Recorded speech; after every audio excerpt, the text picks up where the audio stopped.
Bismillahirrahmanirrahim. Assalamualaikum warahmatullahi wabarakatuh. Nama saya Muhammad Aiman bin Abdul Jalal. Nombor matrik D2210254.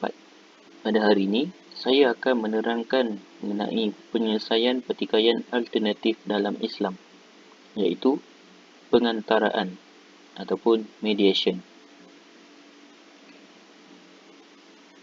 Apa itu mediasi? Mediasi merupakan suatu proses penyelesaian pertikaian secara sukarela di mana terdapatnya satu pihak ketiga yang akan bertindak sebagai pengantara ataupun mediator dan akan membantu pihak-pihak yang terlibat dalam menyelesaikan pertikaian mereka secara baik. Proses mediasi ini berasaskan peraturan yang ditentukan oleh Pusat Mediasi Malaysia ataupun Malaysian Mediation Centre (MMC) di bawah naungan Majlis Peguam. Apabila ianya di bawah naungan Majlis Peguam, sudah tentulah peguam yang akan dilantik sebagai pengantara dan bukannya hakim.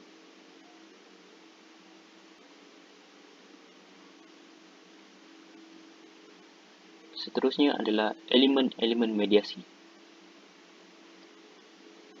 Elemen yang pertama adalah sukarela ataupun voluntary, di mana tiada paksaan untuk menyelesaikan pertikaian, tetapi mahkamah boleh memaksa untuk menghadiri pengantaraan. Maksudnya di sini, tak ada sesiapa pun yang boleh memaksa pihak-pihak yang bertikai ini untuk menyelesaikan pertikaian mereka.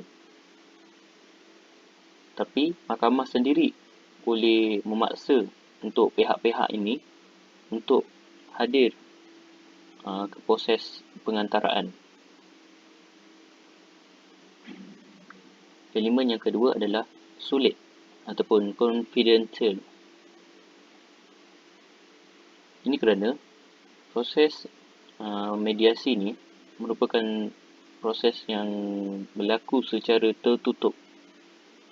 Oleh itu, tak ada pihak luar yang akan tahu mengenai segala rundingan yang berlaku dalam pengantaraan ini.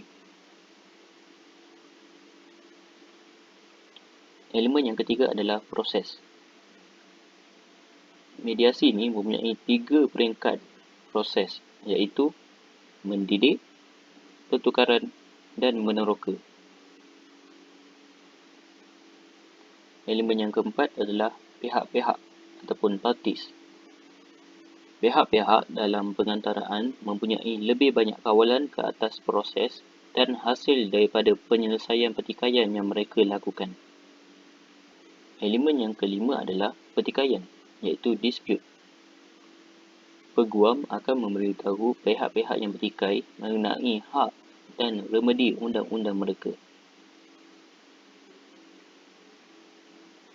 Elemen yang keenam adalah pilih, iaitu choose, di mana pihak-pihak yang bertikai boleh memilih pengantara mereka sendiri atas persetujuan bersama kedua-dua belah pihak. Elemen yang ketujuh adalah berkecuali, iaitu neutral. Pengantara hendaklah bertindak secara adil kepada kedua-dua pihak. Yakni, pengantara tidak boleh berat sebelah kepada satu pihak sahaja. Mesti berlaku adil kepada kedua-dua belah pihak. Elemen yang ke-8 adalah pihak ketiga, iaitu third party. Mana pihak ketiga ini dipanggil sebagai pengantara.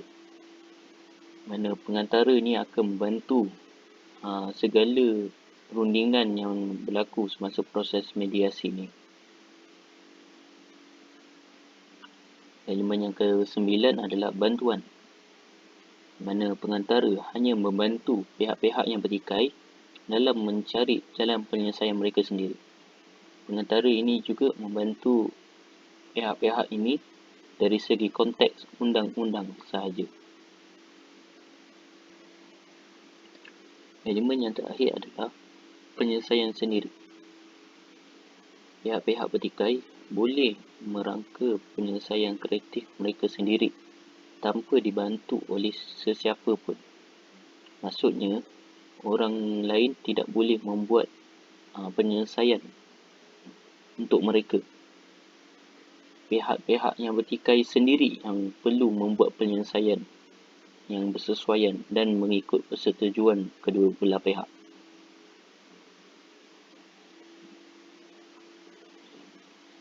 Seterusnya, apakah kelebihan yang kita dapat daripada proses mediasi ini? Yang pertama adalah pihak-pihak yang bertikai mempunyai hak bersuara sepenuhnya untuk menyelesaikan pertikaian mereka. Maksudnya, pihak-pihak ini boleh menyuarakan pendapat masalah mereka masing-masing kepada pengantara semasa proses pengantaraan. Yang kedua adalah segala komunikasi semasa rundingan dirahsiakan. Seperti yang saya sebut sebelum ini, proses ini adalah proses yang sulit. Maka, pihak luar tidak akan dapat tahu segala komunikasi semasa rundingan ini.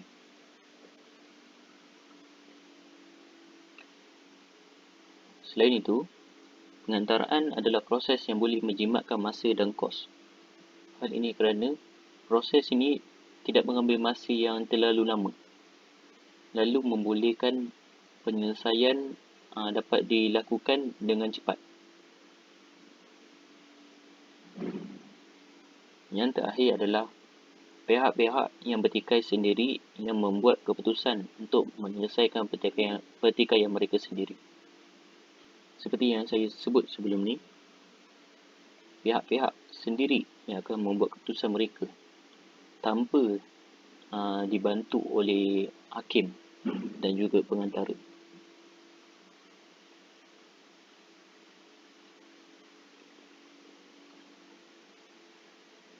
Akhirnya, apa yang dapat saya simpulkan daripada proses mediasi? Yang pertama, mediasi merupakan suatu proses perundangan terpimpin, tertutup, terjaga, informal dan sukarela untuk menyelesaikan pertikaian dengan dibantu oleh satu pihak ketiga yang neutral. Selain itu, mediasi bertujuan untuk memberi sokongan terhadap sistem kehakiman yang sedia ada serta alternatif kepada pihak yang ingin menyelesaikan pertikaian. Mediasi juga berperanan dalam menyediakan khidmat nasihat, mengendalikan proses mediasi bagi pihak bertelingkah berlandaskan kepada prinsip syariah. Secara ringkasnya, dengan adanya proses mediasi, segala pertelingkahan, segala pertikaian dapat diatasi, dapat diselesaikan, lalu dapat menjamin hubungan yang harmoni antara kedua-dua belah pihak.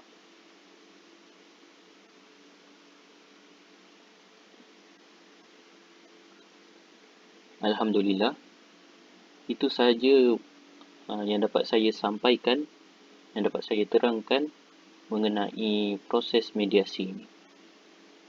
Semoga segala maklumat yang disampaikan memberi manfaat kepada semua pihak. Yang baik datangnya daripada Allah, yang kurangnya datang daripada diri saya sendiri. Wabillahi taufiq wa hidayah. Wassalamualaikum warahmatullahi wabarakatuh. Sekian, terima kasih.